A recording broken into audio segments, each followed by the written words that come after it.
Bismillahirrahmanirrahim. Assalamualaikum warahmatullahi wabarakatuh. Innal hamdalillah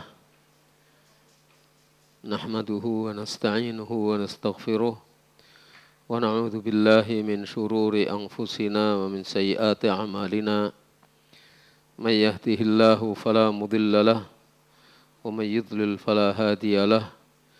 Asyhadu an la ilaha illallah wahdahu la syarika lah wa asyhadu anna Muhammadan abduhu wa rasuluh. Ya ayyuhalladzina amanu taqullaha haqqa tuqatih wa la tamutunna illa wa antum muslimun. Ya ayyuhan nasu taqu rabbakum alladzi khalaqakum min nafsin wahidah wa khalaqa minha zawjaha wa batha minhuma rijalan katsiran wa nisaa'a. واتقوا الله الذي تساءلون به والأرحام إن الله كان عليكم رقيبا يا أيها الذين آمنوا اتقوا الله وقولوا قولا سديدا يصلح لكم أعمالكم ويغفر لكم ذنوبكم ومن يطع الله ورسوله فقد فاز فوزا عظيما أما بعد فإن أصدق الحديث كتاب الله وخير الهدي هدي محمد صلى الله عليه وسلم وشر الأمور محدثاتها وكل محدثة بدعة وكل بدعة ضلالة وكل ضلالة في النار ثم أما بعد إخواني والأخوات rahimani wa rahimakumullah.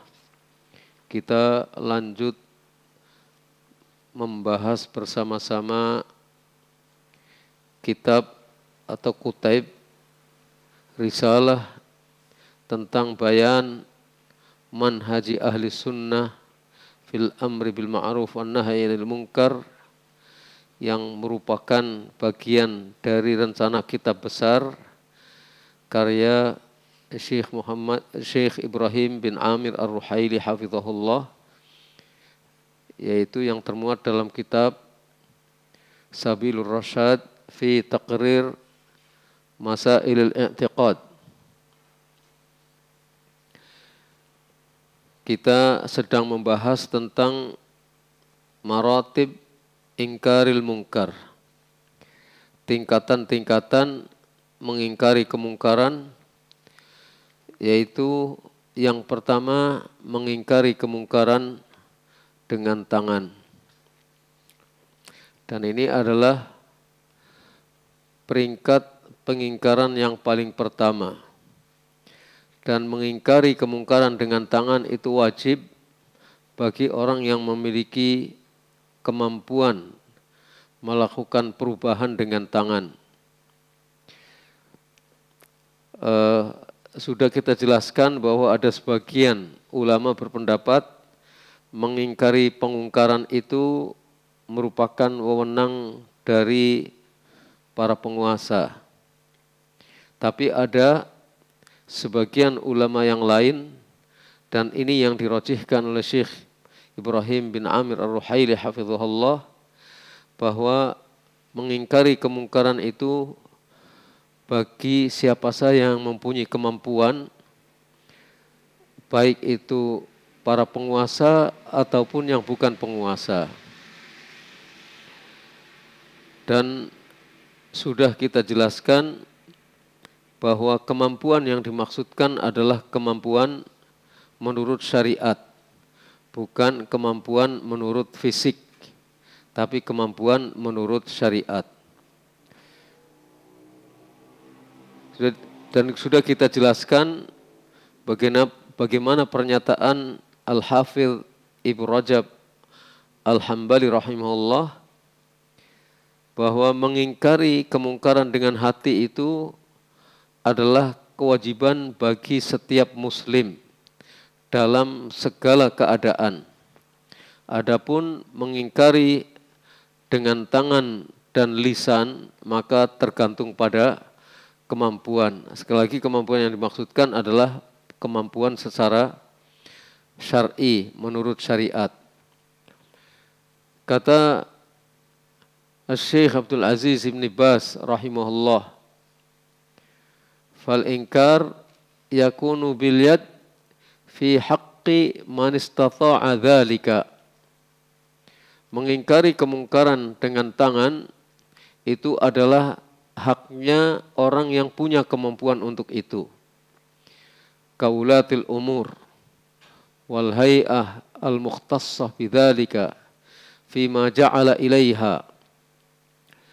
Seperti para penguasa atau lembaga yang khusus dijadikan untuk itu.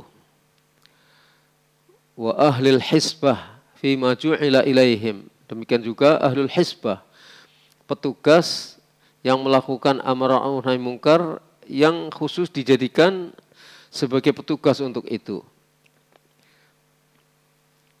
Wal amir fima ju'ila ilaih. Demikian juga amir dan qadhi dan setiap insan di rumahnya. Setiap insan di rumahnya terhadap anak-anaknya dan terhadap ahli baitnya. Keluarganya fima yastati' menurut apa yang dia mampu. Ini adalah pernyataan Syekh Ibnu Baz rahimahullah. Jadi yang punya kemampuan mengingkari dengan tangan itu luas. Ada penguasa, ada lembaga yang khusus dijadikan untuk itu, ada petugas-petugas lembaganya ya, tadi lembaganya yang memang khusus melakukan tugas-tugas itu. Kemudian juga petugas yang dijadikan sebagai petugas untuk melakukan amar ma'ruf nahi mungkar. Amir yang memang diberi tugas untuk melakukan amar ma'ruf nahi mungkar, qadhi, dan setiap insan di rumahnya kepada anak-anaknya, kepada ahli baitnya menurut apa yang dia mampu. Kata Syekh Ibrahim hafizahullah, wa qad dalla ala hadhil martabah qaulun Nabi SAW fi hadits Abi Sa'id Al-Khudri radhiyallahu anhu, seperti yang sudah kita sebutkan di muka. Membuktikan kepada peringkat yang pertama ini, mengingkari kemungkaran dengan tangan, adalah hadis Abu Sa'id Al-Khudri, man ra'a minkum mungkaran falyughayyirhu biyadihi. Siapa di antara kamu yang melihat kemungkaran, maka ubahlah kemungkaran itu dengan tangannya. Ini satu. Jadi siapa saja yang punya kemampuan untuk melakukan pengingkaran terhadap kemungkaran, ketika melihat kemungkaran itu hendaknya dia lakukan dengan tangannya jika dia mampu. Ini dalil. Demikian juga wa qauluhu sallallahu fi hadits Abi Mas'ud.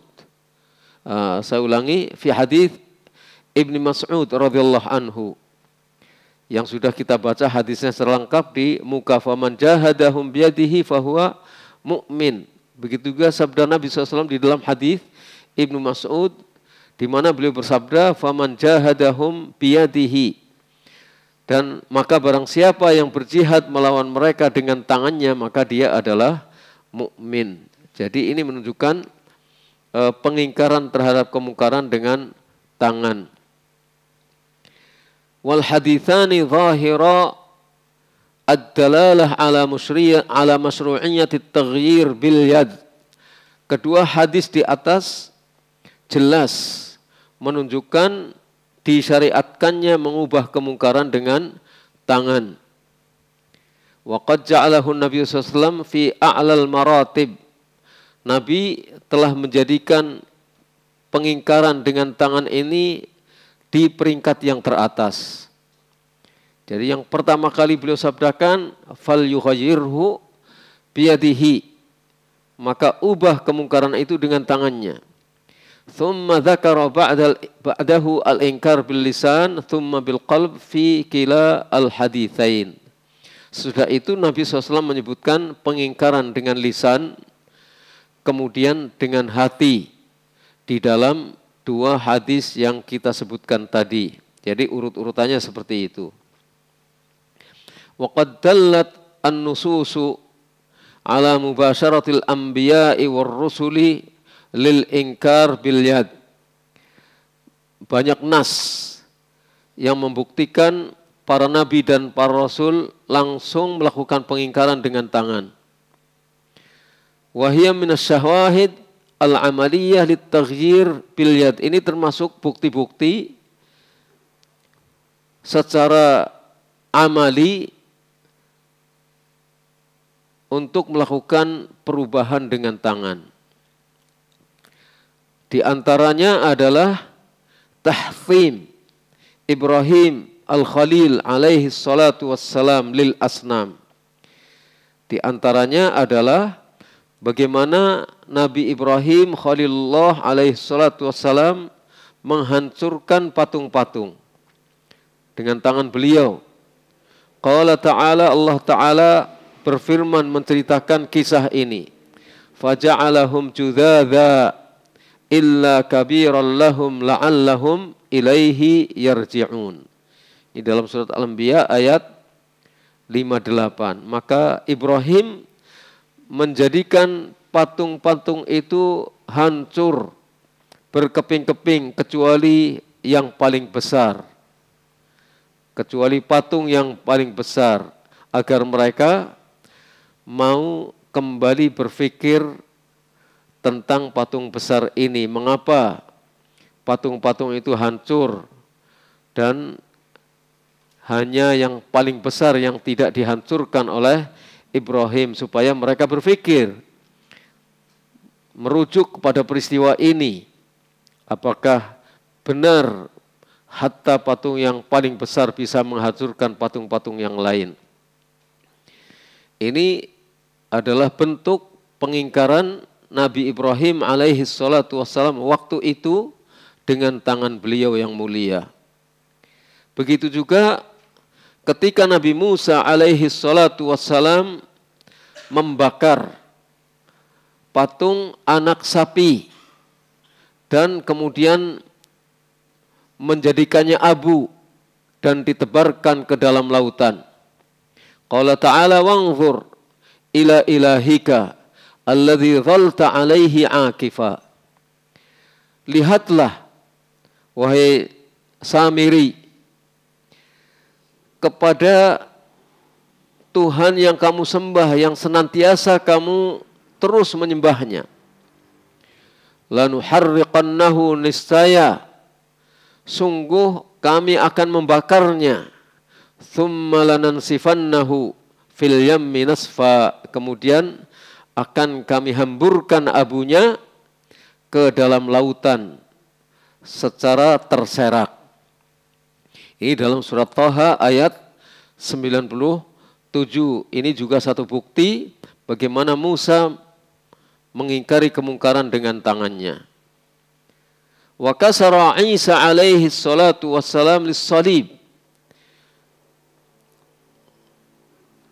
Wa kasru, saya ulangi, wa kasru Isa alaihi salatu wassalam lis-salib wa qatluhu lil khinzir. Demikian juga Nabi Isa alaihi salatu wassalam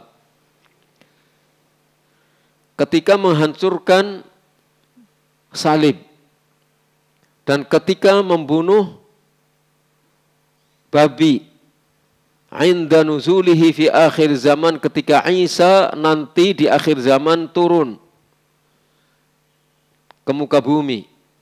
Ala ma jaa fi sahihain, sesuai dengan hadis yang telah disebutkan di dalam sahihain dari Nabi SAW, annahu qal, bahwa Nabi SAW bersabda, dan hadis ini sahih diriwayatkan oleh Imam Muslim, walladzi nafsi biyadihi la yushikanna an yanzila fikum ibnu Maryam hakaman muqsita fayaksiras saliba wa yaqtulal khinzir ila akhiril hadis. Demi Allah yang jiwaku ada di tangannya, sungguh-sungguh nanti akan turun Isa ibnu Maryam alaihi salatu wassalam kepada kalian, di tengah-tengah kalian sebagai hakim yang adil. Akan turun nanti, akan dekat waktunya Nabi Isa atau Isa ibnu Maryam alaihi salatu wassalam turun di tengah kalian sebagai hakim yang adil.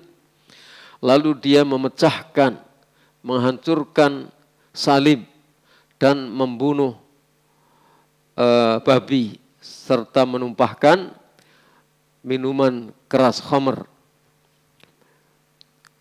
Ini juga contoh di mana Isa alaihi salatu wassalam nanti di akhir zaman akan mengingkari kemungkaran dengan tangannya. Wa mahun Nabi SAW lirrusum fiha salib biyadihi syarifah. Begitu juga Nabi SAW menghapuskan gambar-gambar yang pada gambar itu ada salibnya dengan tangan beliau yang mulia. Fa'an Aisyah radhiyallahu anha anna Nabiya sallallahu alaihi wasallam lam yakun yatruk fi baitihi syai'an fihi tasalib illa naqadahu. Ini hadis yang diriwayatkan oleh Imam Bukhari dan Imam Hakim. Bahwa Nabi SAW tidak meninggalkan sedikit pun di rumahnya sesuatu yang di dalamnya ada gambar salibnya. Kecuali tidak akan membiarkan sesuatu pun yang ada di dalam rumahnya itu yang ada gambar salibnya, kecuali beliau menghapuskannya. Kalau itu berbentuk gambar, dihapuskan gambarnya, kalau tidak akan dipotong, dijadikan sebagai sesuatu yang lain yang gambarnya tidak lagi terlihat. Ini adalah bukti-bukti bahwa yang paling utama bagi orang yang berkemampuan untuk itu, untuk menghilangkan kemungkaran dengan tangannya. Dan tadi adalah contoh-contoh yang nyata dilakukan oleh para nabi, oleh para rasul, di mana ketika mereka mempunyai kekuatan dan kemampuan menurut syariat untuk itu.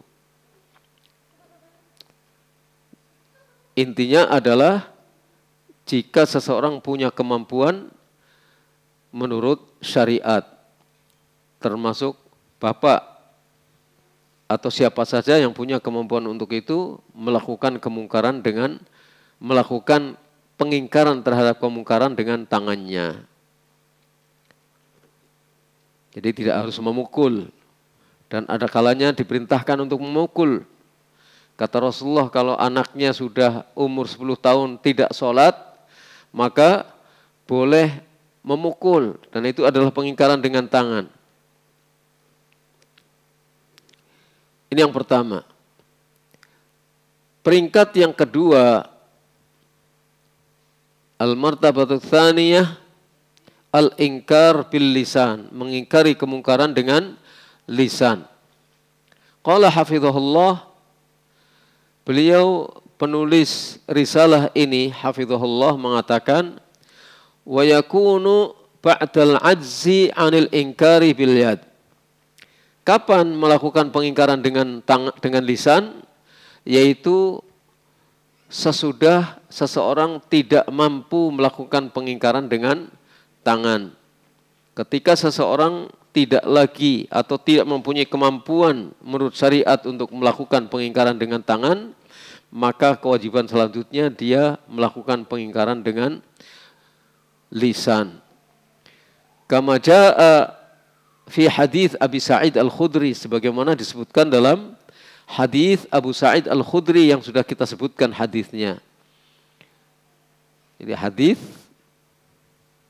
yang sudah kita sebutkan di muka, man ra'a minkum munkaran falyughayyirhu biyadihi fa illam yastati' fa bilisanihi. Jadi yang pertama, mengingkari kemungkaran dengan tangan. Fa illam yastati', kalau dia tidak punya kemampuan mengingkari dengan tangan, maka fa bilisanihi, maka dengan lidahnya. Dengan lisannya dia harus melakukan pengingkaran dengan lisan. Tapi ini juga tergantung kepada kemampuan. Menurut syariat, tidak setiap orang bisa mengingkari satu kemungkaran dengan lidah. Ini bagi orang-orang tertentu yang memang punya kemampuan untuk itu. Tidak semua orang bisa punya kemampuan untuk itu. Apalagi kalau dia tidak tahu kalau itu adalah kemungkaran. Tidak bisa melihat Suatu kemungkaran hanya berdasarkan perasaannya. Ini rasanya kok mungkar. Padahal belum tentu mungkar. Maka tidak setiap orang itu bisa melakukan amar ma'ruf nahi mungkar. Kecuali sesuatu yang dia tahu persis bahwa itu adalah kemungkaran menurut syariat. Maka ketika tidak bisa melakukan pengingkaran dengan tangan, hendaknya dilakukan dengan lisan. Wa qad dzakara ulama lil inkar, beliau hafizahullah mengatakan bahwa ulama menyebutkan pengingkaran dengan lisan itu punya beberapa tingkat. Mengingkari kemungkaran dengan lisan ada beberapa tingkat menurut yang disebutkan oleh para ulama. Wa qad dallat 'alaihal adillah, dan ini ada dalil-dalilnya. Ada dalil-dalil yang tegas menegaskan tentang pengingkaran dengan lisan. Ada tingkatan-tingkatannya. Awaluha, tingkat mengingkari kemungkaran dengan lisan. Yang pertama, at-ta'rif, memberitahu. Wabayanul hukmi, juga menjelaskan hukumnya. Birrifqi wallin, dengan lemah lembut. Jadi yang pertama kali peringkat mengingkari kemungkaran dengan lidah adalah memberitahu bahwa ini mungkar, menjelaskan hukumnya bahwa ini mungkar. Wadzalika, kata beliau hafizahullah, yang demikian itu adalah bi an yubayyin al-muhtasibu li sahibil munkar al-hukm asy-syar'i li fi'lihi. Hendaknya orang yang bertugas melakukan amar ma'ruf nahi munkar itu menjelaskan kepada pelaku kemungkaran. Menjelaskan apa? Al-hukm asy-syar'i li fi'lihi. Hukum syariat terhadap perbuatan itu. Apa hukum syariat terhadap perbuatan itu? Dia jelaskan. Petugas yang melakukan tugas melakukan amar ma'ruf nahi munkar itu menjelaskan hukum syar'i. Apa hukumnya? Ka'an yaqul, misalnya mengatakan hadza haram, ini haram. Ini misal saja. Misal, ya, hadza haram atau hadza la yahil, atau ini tidak halal. Nanti kalimatnya bisa bermacam-macam, tapi menjelaskan hukumnya. Hukumnya ini khamr haram, rokok ini haram. Misalnya itu tidak boleh. Tapi nanti tergantung dari siapa yang didakwai. Siapa yang kemungkarannya kita ingkari, seperti apa menjelaskannya kepada dia. Makanya yang pertama adalah menjelaskan hukumnya. Memberitahukan bahwa perbuatan ini adalah perbuatan yang tidak benar. Fa innahu qad yaqa' fil munkar man la ya'lam annahu munkar. Kadang-kadang seseorang yang tidak tahu itu terjerumus dalam kemungkaran. Padahal dia tidak tahu bahwa itu adalah perbuatan mungkar. Dan ini banyak sekali. Sekarang ini kaum muslimin banyak yang tidak tahu bahwa yang dilakukannya itu kemungkaran.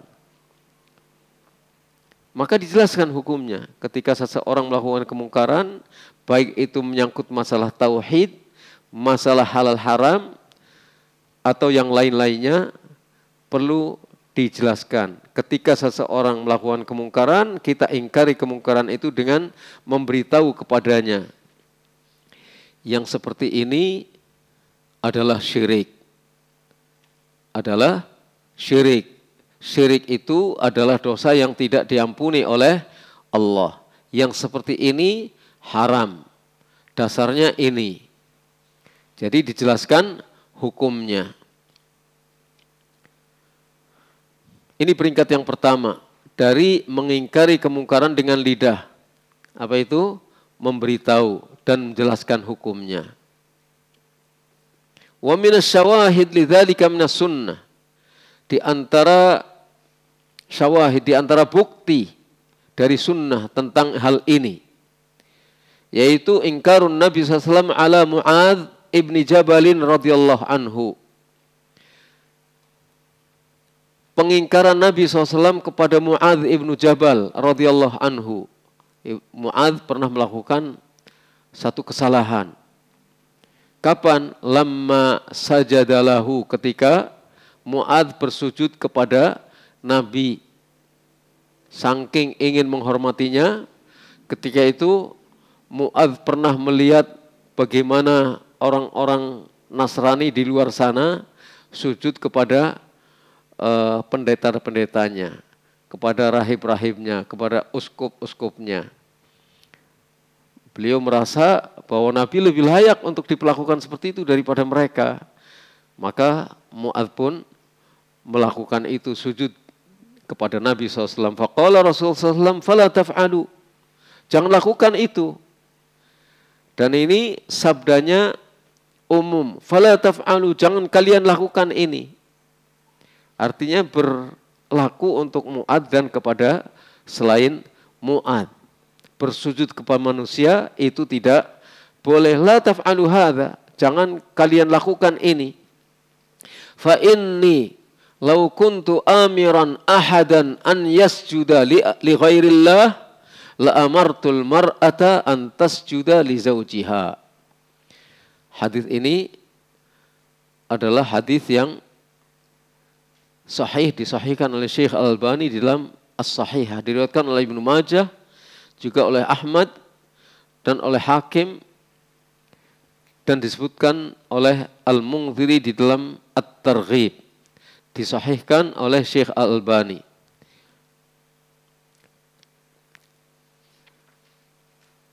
Sesungguhnya aku, kata Nabi, andai kata aku perintahkan seseorang untuk bersujud kepada selain Allah, niscaya aku perintahkan wanita bersujud kepada suaminya. Karena saking besarnya hak suami. Jadi begitu besarnya hak suami, sekiranya Rasulullah perintahkan seseorang bersujud kepada seseorang yang lain selain Allah, maka Rasulullah perintahkan seorang perempuan bersujud kepada suaminya. Maka meskipun ada hak suami dan ada hak istri, hukuk ini, hak-hak ini bukan hak muqabalah. Hak muqabalah itu artinya hak timbal balik. Hei suami, aku memang punya kewajiban untuk memenuhi hak-hakmu. Tapi kamu juga punya kewajiban untuk memenuhi hak-hak saya. Gak bisa menuntut seperti itu seorang istri. Karena ini bukan hukuk muqabalah. Bukan hak timbal balik. Kenapa? Ya karena laki-laki itu sebagai pemimpin. Laki-laki sebagai pemimpin. Jadi bukan perempuan lalu menuntut hak dari suaminya. Kata Syekh Sulaiman Ar-Ruhaili hafizahullah, bahwa ini babnya adalah bab sabda Rasulullah SAW, innama alaihim ma hummilu wa alaikum ma hummiltum. Sesungguhnya kewajiban mereka adalah apa yang dibebankan kepada mereka. Maksudnya adalah para pemimpin. Kewajiban pemimpin adalah yang dibebankan kepada para pemimpin. Tanggung jawabnya, tanggung jawab mereka kepada Allah langsung. Jadi bukan kepada rakyat, tapi kepada Allah. Wa alaikum ma humiltum, kewajiban kamu adalah yang dibebankan kepada kamu. Apa kewajiban kita kepada para pemimpin? Taat. Dan ketika pemimpin menuntut haknya dari kita, kita wajib memberikannya. Dan kita tidak berhak menuntut apa yang menjadi hak kita dari pemimpin. Lah itu hak perempuan atas suaminya. Tapi bukan berarti suami lalu sewenang-wenang. Dia punya kewajiban, tanggung jawabnya langsung kepada Allah Subhanahu wa taala. Kalau tidak ditunaikan hak ini, maka dia berdosa, suami. Jadi harus memimpin istrinya ke arah yang benar dan harus dengan lemah lembut. Harus mengarahkan istrinya kepada hal-hal yang baik, tapi bukan dengan kekasaran. Tegas tapi tidak kasar. Itu antara lain. Kita cerita sedikit saja ini. Lah ini terkait dengan apa yang dilakukan oleh Mu'adz, kemungkaran. Sujud kepada Nabi. Siapapun beliau adalah seorang Rasul Allah. Tapi beliau bukan Rabb, bukan Tuhan, bukan pencipta, bukan ma'bud. Bukan yang diibadahi, maka tidak berhak untuk disujudi.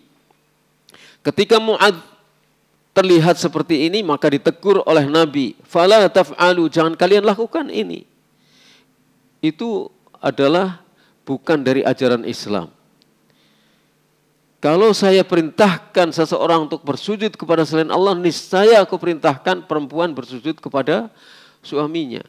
Tapi kan Rasulullah tidak memerintahkan para wanita untuk bersujud kepada suaminya. Untuk menggambarkan betapa besar hak suami atas istrinya.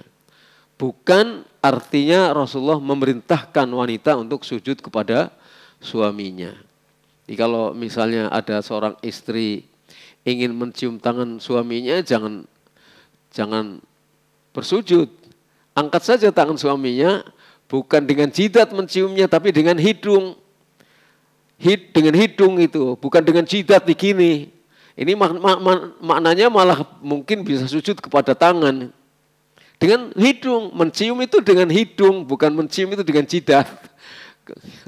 Mencium maksudnya dengan jidat. Nah, kita ngajari anak-anak kita kalau mencium itu dengan hidung, bukan dengan jidat, ditaruh di jidat seperti ini. Dengan hidung. Nah, itu adalah teguran Rasulullah kepada Mu'adz. Jadi pengingkaran bahwa itu tidak benar. Artinya Rasulullah memberitahukan dan menjelaskan tentang hukumnya. Wa kadzalika inkaruhu sallallahu alal jariyah al-munshida fi hafli zifafin qaulaha wa fina nabiyyun ya'lamu ma fi ghadin. Ini karena jariyah ini tidak tahu. Pengingkaran Nabi SAW kepada seorang budak perempuan ketika dia bernasyid, mengungkapkan kata-kata indah dalam resepsi pernikahan.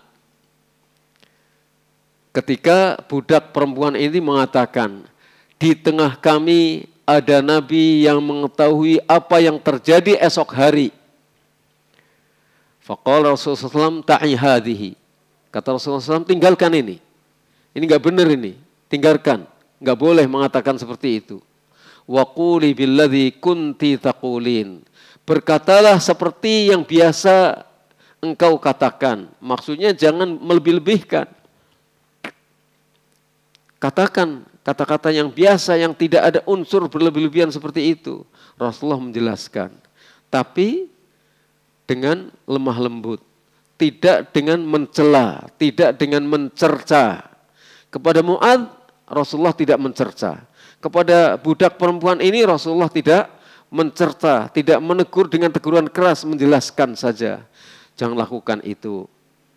Tinggalkan hal seperti ini. Menjelaskan hukumnya.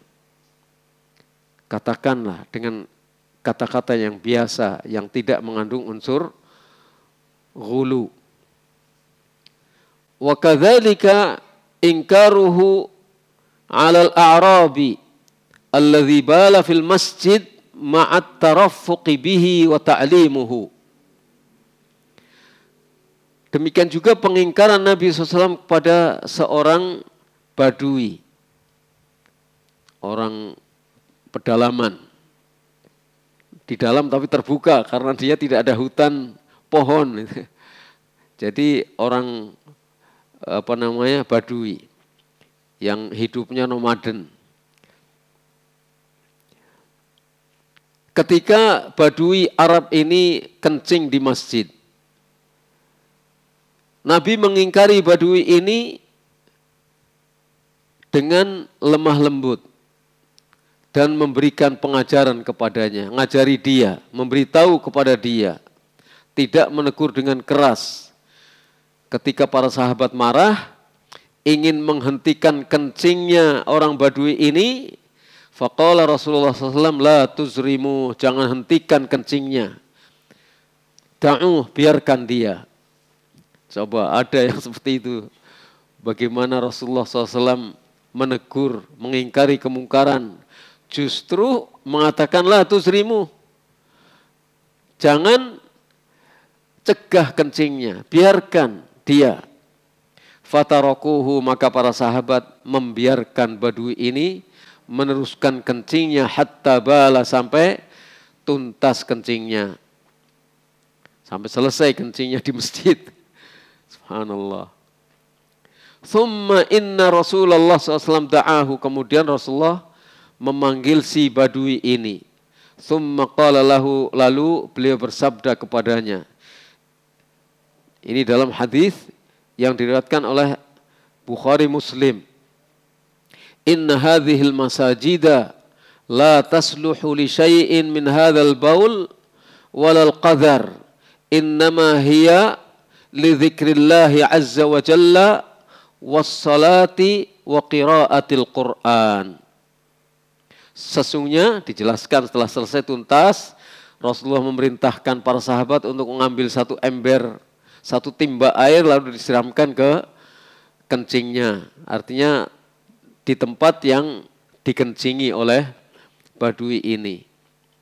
Lalu dipanggil Badui, Nabi SAW bersabda kepada Badui ini, sesungguhnya masjid-masjid ini tidak layak untuk sesuatu pun dari kencing ini dan tidak layak pula untuk dibuang kotoran-kotoran atau dikotori dengan kotoran-kotoran. Tetapi masjid ini tidak lain hanyalah untuk zikrullah, untuk sholat dan untuk membaca Al-Quran. Tidak mencela, tidak mencerca, tidak memaki-maki si Badui yang memang tidak tahu hukumnya. Dijelaskan, masjid ini bukan untuk membuang air kencing, bukan tempat untuk kencing, dan bukan tempat untuk dibuang kotoran-kotoran setelah selesai kencingnya. Tapi ini untuk zikrullah, untuk sholat dan untuk membaca Al-Quran. Hanya masuk ke dalam hatinya penjelasan itu. Tidak ada kebencian dari si Badui.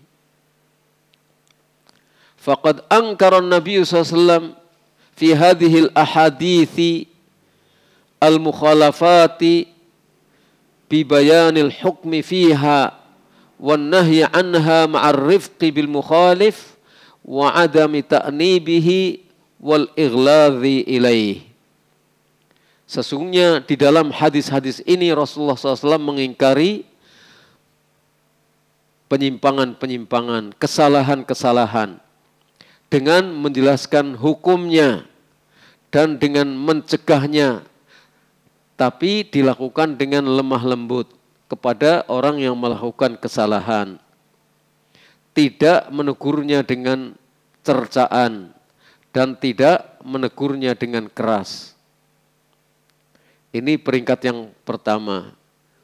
Mengingkari kemungkaran dengan lisan dilakukan dengan memberikan penjelasan, memberitahu dengan cara yang lemah lembut. Sebab barangkali orang itu enggak tahu hukumnya.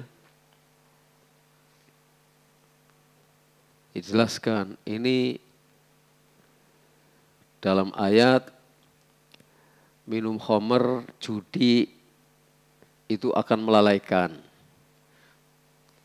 Berarti semua yang melalaikan itu enggak boleh. Kan iya kan? Main HP melalaikan. Walaupun dia bukan khamr dan bukan judi, tapi al-maqsad asy-syar'i dari mengapa tidak boleh minum khamr dan judi adalah karena melalaikan. Berarti semua apa saja yang bisa melalaikan itu termasuk yang dilarang. Bukan khamr dan judi saja. Judi jelas haram zatnya. Begitu juga khamr jelas haram minum khamr itu. Tapi ada yang bukan minum khamr yang asalnya mungkin mubah, tapi kalau bersifat melalaikan jadi ikut terlarang di dalamnya. Itu jadi yang pertama mengingatkan tentang hukumnya. Nah, jangan main HP karena HP itu akan meracuni. Nggak mau paham anak itu ya. Sama dengan orang merokok. Ngerokok itu nggak boleh, haram. Nggak mau. Ketika yang pertama ini tidak digubris, ya karena mungkin kita juga menjelaskannya tidak pandai, akhirnya tidak pas dengan kondisi hati seseorang, dibantah, ngeyel. Jadi sekarang mungkin ganti dengan cara yang kedua. Tsaniyan, an-nahyu 'anil mukhalafah ma'al wa'dhi wat taraffuq. Mencegah kesalahan, mencegah kemungkaran, penyimpangan, tapi disertai dengan mau'izah, wa'adz, dan dengan lemah lembut. Tetap dengan lembut, karena lemah lembut itu asal. Sifat lemah lembut itu merupakan asal dari apa yang diajarkan oleh Rasulullah. Ketika boleh marah, maka marah itu bukan asal. Marah itu bukan asal.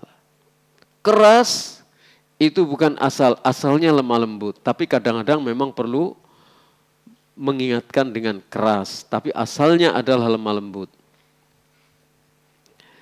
Yang kedua, mencegah penyimpangan, kesalahan, kemungkaran dengan mau'izah dan dengan lemah lembut.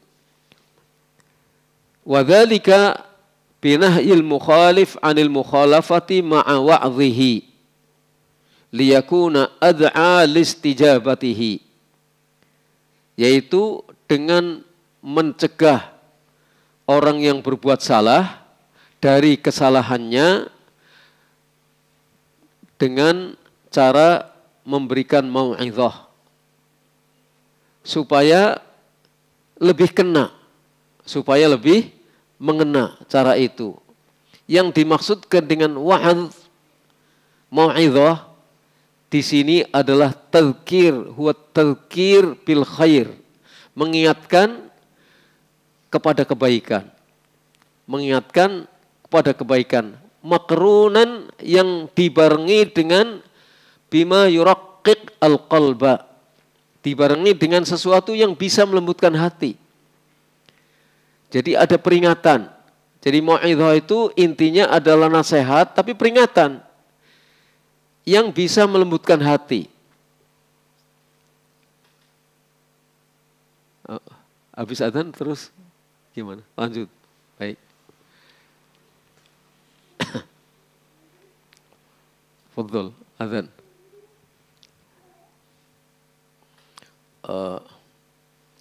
Sebelum kita lanjut, kita ada tatbiq amali, nggak apa-apa ya. Jadi ada praktek sekarang itu. Terkait dengan masalah adzan dan iqamah.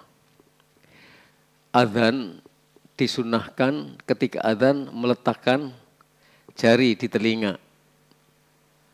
Jadi ketika adzan disunahkan, ini ada hadis riwayat Tirmidzi dan yang lainnya, untuk meletakkan jari di telinga.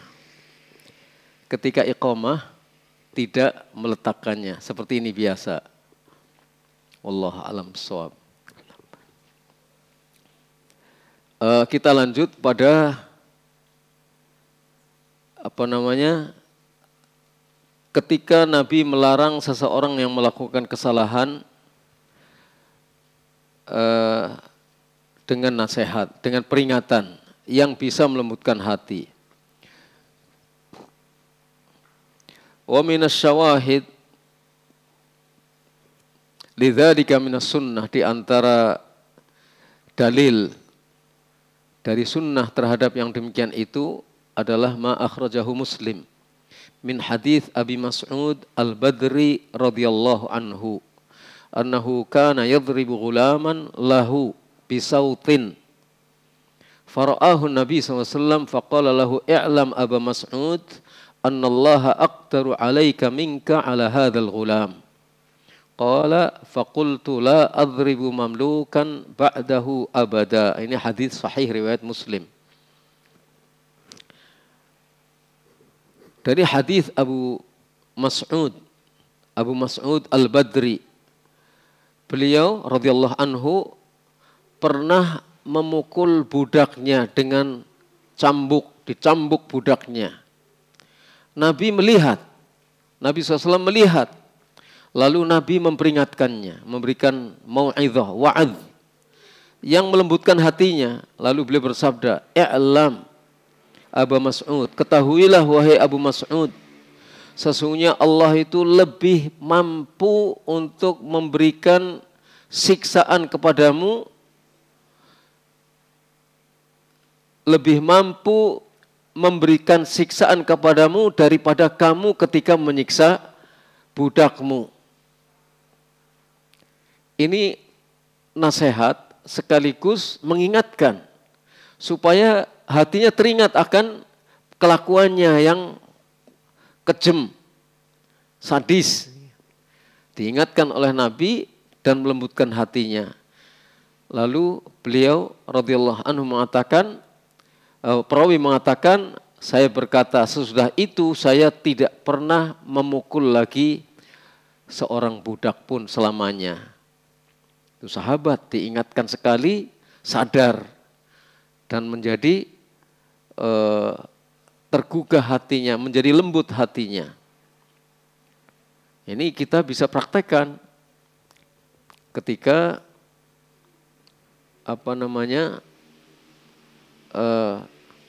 melihat siapapun yang sadis, itu kita ingatkan. Abu Mas'ud pernah memukul seorang budak dengan cambuk, diingatkan oleh Nabi lalu berhenti. Ini kadang seorang ayah memukul anaknya karena nggak mau sholat. Padahal pukulan yang dimaksudkan adalah pukulan ghairu mubarrih, yang tidak menimbulkan cacat, tidak menimbulkan kesakitan secara fisik. Lah ini ibu-ibu mencubit anaknya karena ngerengek terus minta jajan. Akhirnya dicubit. Umurnya belum 10 tahun. 10 tahun saja itu boleh dipukul ketika kapan? Meninggalkan sholat. Ketika meninggalkan sholat, tidak mau sholat. Perintahnya supaya dipukul. Tapi pukulan pendidikan, bukan pukulan karena amarah yang meluap-luap. Nah itu kita waspadai dulu. Abu Mas'ud diingatkan oleh Nabi SAW. Mukul budak yang seorang tuan itu bisa berbuat apa saja kepada budaknya. Tapi budak itu kan manusia, meskipun dia harta. Tapi dia manusia yang harus diperlakukan dengan baik. Begitu juga binatang. Tidak layak untuk dipukul. Karena nggak mau lari, ya kalau kuda itu dipukul maksudnya cambuknya bukan cambuk yang menyakitkan, tapi supaya dia mau lari. Bukan dipukul dengan keras, dengan tinjunya akhirnya sakit misalnya. Kudanya nggak seperti itu. Wa fi sahihil Bukhari min hadits Abi Darda fi khabari ma waqa'a baina Abi Bakrin wa Umar radhiyallahu anhuma minal atab.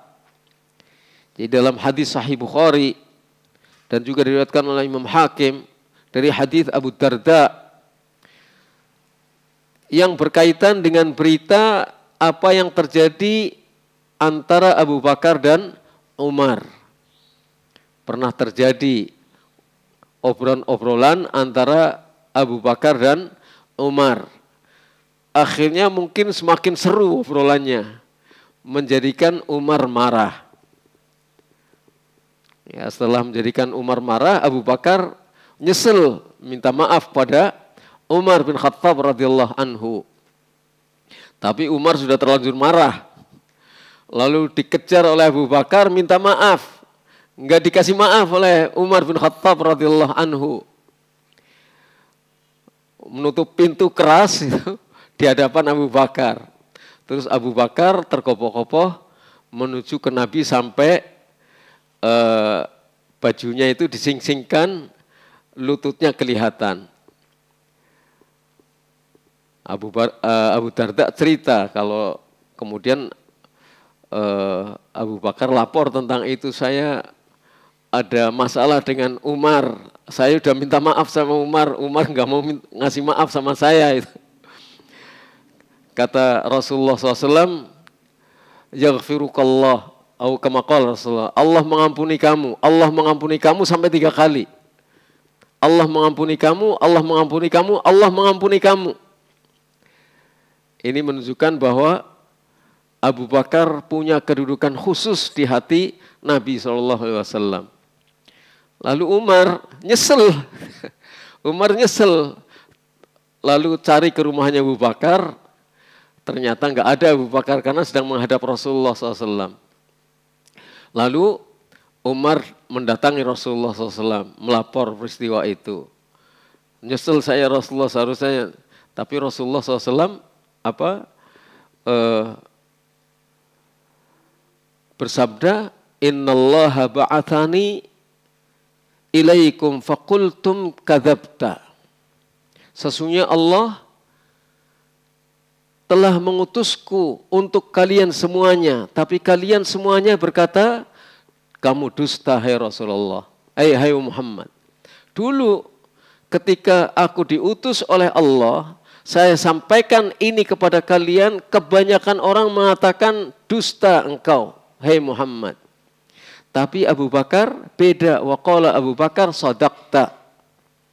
Engkau benar hai Rasulullah. Abu Bakar tidak pernah mengatakan engkau dusta hai Rasul, hai Muhammad. Tapi yang lain mengatakan engkau dusta. Pada saat aku diutus, Abu Bakar selalu mengatakan sadaqta, engkau benar hai Muhammad, hai Rasulullah. Tapi yang lain mengatakan engkau dusta. Wa wasani binafsihi wa malihi, dan Abu Bakar membantuku dengan jiwanya dan dengan hartanya.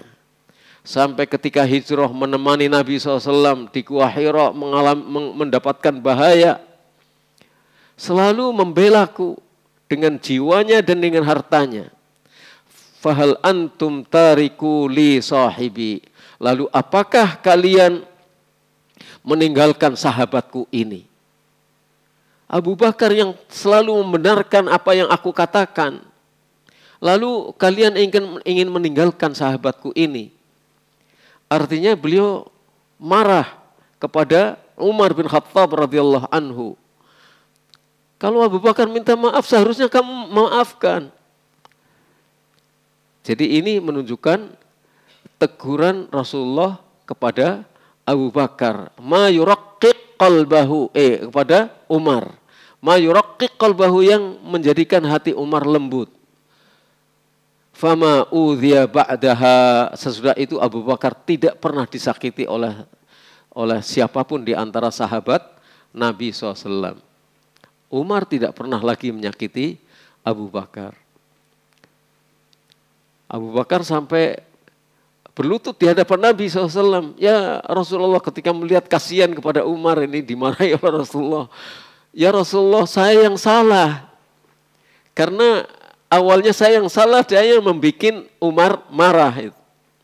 Tapi tetap Rasulullah SAW mengatakan bahwa engkau diampuni oleh Allah, engkau diampuni oleh Allah. Enggak boleh ada siapapun yang mengganggu kamu. Ada orang salah, ada engkau berbuat salah pun orang harusnya memaafkan kamu. Jadi teguran Rasulullah SAW. Jadi ada wa'ad, ada peringatan supaya orang berbuat kebaikan, tapi ada sedikit yang bisa melembutkan hati. Jadi ini adalah cara ingkarul mungkar dengan lisan yang kedua. Ingkarul mungkar yang ketiga dengan lisan, insya Allah kita lanjutkan pada kesempatan yang akan datang. Ini saja kita akhiri. Wassallallahu ala nabiyina Muhammad wa ala alihi wa sahbihi ajma'in. Kalau ada yang kurang jelas, kalau udah jelas semua, ya sudah kita tutup saja. Wassallallahu ala nabiyina Muhammad wa ala alihi wa sahbihi ajma'in. Assalamualaikum warahmatullahi wabarakatuh.